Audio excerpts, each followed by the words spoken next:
Good evening to all of you. Translation की जो series video हम लोगों ने शुरू किया है उसका आज का अगला टॉपिक आपके सामने है। जैसा कि आप देख पा रहे होंगे यहां लिखा हुआ है use of has to, have to, had to, will have to, shall have to, have verb को इसमें लेके हम लोग चलते हैं। आप जानते हैं वर्ब के बेसिक फॉर्म डू, बी और हैव।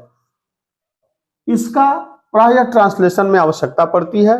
हैव के फॉर्म को हैज सिंगुलर बनाते हैं, हैव ऑलरेडी रहेगा और इसका पास्ट हैड टू, और जैसे फ्यूचर में हम चलते हैं तो विल हैव टू और शैल हैव टू। बी का जो फॉर्म है इज, एम, आर, वाज, वर, इसका भी प्रयोग है इसी संदर्भ में, इसी रिफरेंस में। उसका भी एक आध एग्जांपल हम लोग देखेंगे।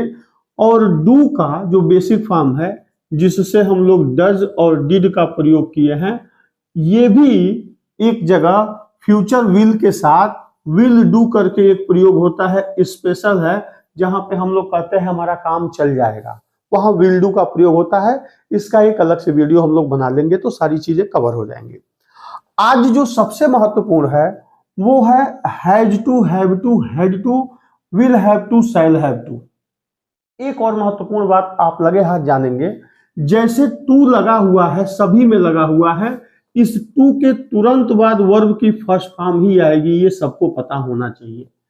क्योंकि किसी भी क्रिया के फर्स्ट फॉर्म के पहले टू लगता है तो इन्फिनिटिव हो जाता है और मेन वर्ब के रूप में ये has, have, had, will have, shall have जो भी आपको मिलेगा मिलेगा। अब सबसे महत्वपूर्ण ये है कि ये सब के सब आप देख सकते हैं, अगर हमें हैज, हैव, हैड का प्रयोग करना हो तो प्रेजेंट परफेक्ट में, हैड का प्रयोग करना हो तो पास्ट परफेक्ट में, विल हैव और शैल हैव का प्रयोग करना हो तो हमें फ्यूचर परफेक्ट टेंस में हम करते हैं। लेकिन इनके बाद टू और वर्ब की फर्स्ट फॉर्म अगर आ रही है, आना चाहिए क्रिया की थर्ड फॉर्म अगर टेंस का निर्माण करती तो कोई दिक्कत नहीं था। जैसे अगर मुझे कहना हो कि मैं यह काम कर चुका हूं, ध्यान से देखिएगा, अगर मुझे कहना हो कि मैं अपना काम पूरा कर चुका हूं, पूरा कर चुका हूं, क्या बनाएंगे आप? I have done my work. लेकिन अब इस वाक्यों को थोड़ा सा देखिएगा, सॉरी इस यूज को देखिएगा। मैं अपना काम पूरा कर चुका हूं, कार्य की पूर्णता दिखा रहा है, हम हैव लगा तो दिए लेकिन हैव के साथ वर्ब की थर्ड फॉर्म आती है हमेशा और ये टेंस का निर्माण करती है।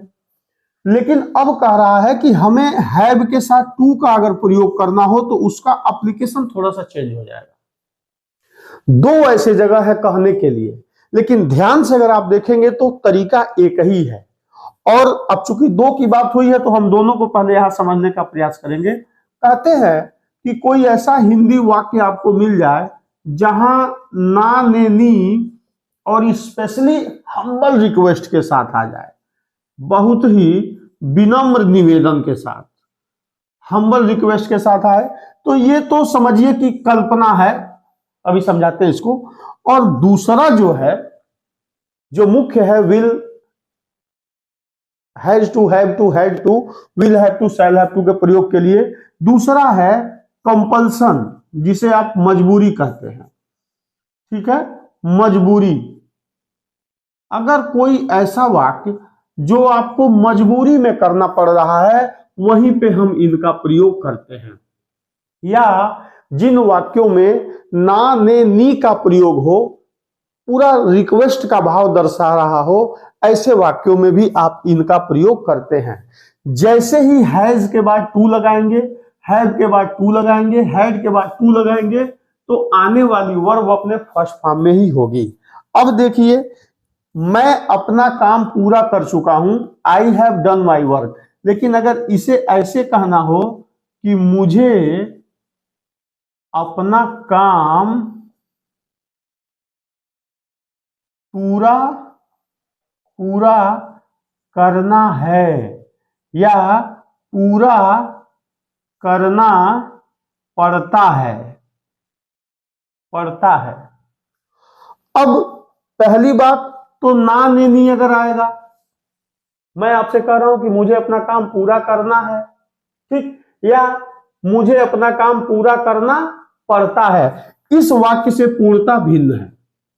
काम पूरा कर चुका हूं, ये परफेक्ट टेंस है, लेकिन जैसे ये कह रहा है कि मुझे अपना काम पूरा करना पड़ता है, I have to complete my work, या मुझे अपना काम पूरा करना है। अगर हम इस वाक्य को बनाएं, पहले वाक्य को, I have to complete my work, लेकिन अगर प्रेजेंट में है तो अभी मैंने कहा था कि डू बी और हैव के हिसाब से, इस हिसाब से भी हम इस वाक्य को बना सकते हैं, I am to work, I am to complete my work, sorry, I am to complete my work. इसका मतलब मुझे अपना काम पूरा करना है, लेकिन अगर आप परफेक्ट के साथ चलेंगे तो ज्यादा अच्छा है, I have to complete my work, मुझे अपना काम पूरा करना पड़ता है।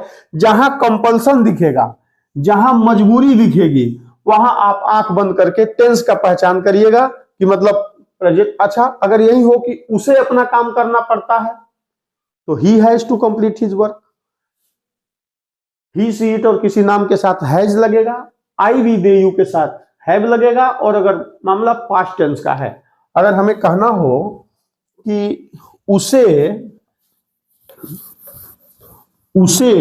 अपना बाल कटवाना पड़ा, उसे अपना बाल कटवाना पड़ा, he was compelled to do that, वो चाहता नहीं था कि उसका बाल कटे, लेकिन इट वॉज अ कंपल्सन। तो ही पड़ा पास्ट दिखा रहा है, he had to cut his hair, ठीक ना। उसका जब बाध्यता दिखाया जाएगा, जब किसी कार्य को करने के पीछे उसकी मजबूरी दिखाई जाएगी तो ऐसा करेंगे। अगर फ्यूचर से रिलेटेड है, तुम्हें कल वहां जाना पड़ेगा, फ्यूचर की तरफ चलेंगे हम, you will have to first form go there tomorrow, ठीक है। अगर हमें कोई इसी तरीके का ऐसा वाक्य मिल जाए जो कंटिन्यूअस टेंस में हो, जहां is am are was were का प्रयोग करना हो, तो इज के साथ इसी हैव में हैविंग लग जाती है प्लस वर्ब की फर्स्ट फॉर्म। जैसे अगर हमें कहना हो कि मुझे खाना बनाना पड़ रहा है, ध्यान से समझिएगा, प्रेजेंट कंटिन्यूअस टेंस है लेकिन पड़ रहा है, कंपल्सन या मजबूरी, बाध्यता दिखाई जा रही है। हम कंटिन्यूअस के साथ तो जाएंगे, लेकिन हैव टू का प्रयोग हमें करना पड़ेगा। I am having, have to के जगह पे I am having to cook food. चूंकि कंटिन्यूअस में है तो हम एम लगा दिए, और हैव में आईएनजी लगेगा, हैविंग टू कुक फूड। अगर हमें किसी भी टेंस में जाना होगा, हम उस टेंस के अकॉर्डिंग वर्ब चुनेंगे, और इस वर्ब को चुनते समय हमें एक महत्वपूर्ण बात का ध्यान देना होगा कि इनके बाद आने वाली वर्ब फर्स्ट फॉर्म में होगी।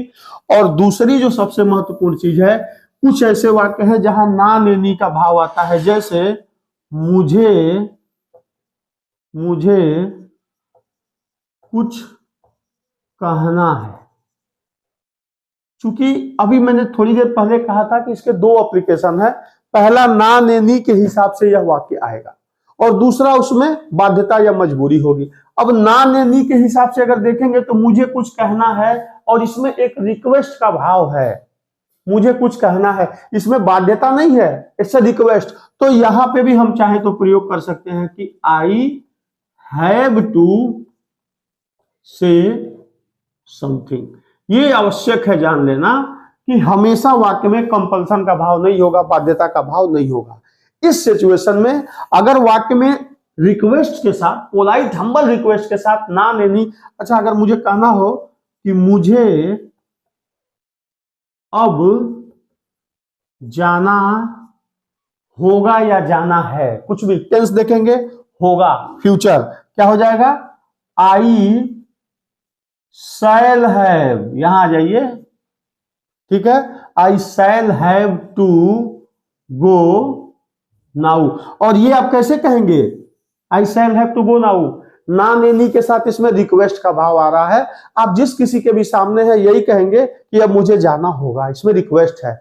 लेकिन इसी बात को अब कंपल्सन के पॉइंट ऑफ व्यू से देखिए, अगर कोई घड़ी है, आप बैठे हुए हैं, आपको ट्यूशन जाना है, पिक्चर देखने जाना है, गांव जाना है, कुछ भी, और आपकी नजर अगर घड़ी की तरफ पड़ी तो आप यही सामने वाले से कहेंगे कि I shall have to go now, अब मुझे जाना होगा, मतलब इसमें आपकी बाध्यता भी दिखेगी। कुल मिला के दो सिचुएशन इसके ऐसे बनते हैं, एक जहां नोट कर लीजिएगा कि जहां ना नेनी के साथ वाक्य कंप्लीट हो, जिसमें हम्बल रिक्वेस्ट का भाव आएगा, टेंस के अकॉर्डिंग इनमें से कोई भी वर्ब लगाएंगे और इसके बाद वर्ब अपने फर्स्ट फॉर्म में आएगी। दूसरा रूल ये कहता है, अगर कोई वाक्य है जिसमें किसी भी तरीके की बाध्यता दिखाई पड़े तो सबसे पहले हम टेंस पहचानेंगे। अगर वो प्रेजेंट में होगा तो हैव, पास्ट में है बाल कटवाना पड़ा, उसे वहां जाना पड़ा, उसे खाना खाना पड़ा, पास्ट होगा तो हैड, और उसे जाना पड़ेगा, उसे खाना पड़ेगा, तो will have to shall have to के साथ हम चले जाएंगे। इन दोनों एप्लीकेशन के बाद अगर कोई ऐसा वाक्य जो कंटिन्यूअस की तरफ आपसे मिल रहा है, जिसमें is am are was were की बात है, तो उसमें हैविंग प्लस टू लगा के, वर्ब की फर्स्ट फॉर्म लगा के आप इस काम को कंप्लीट कर सकते हैं। सबसे महत्वपूर्ण यह है कि इनके बाद ये ध्यान रखना है कि वर्ब की थर्ड फॉर्म ना लगे, वर्ब की फर्स्ट फॉर्म ही लगे, क्योंकि टू के बाद हमेशा फर्स्ट फॉर्म ही लगेगा। आज के वीडियो में बस इतना ही।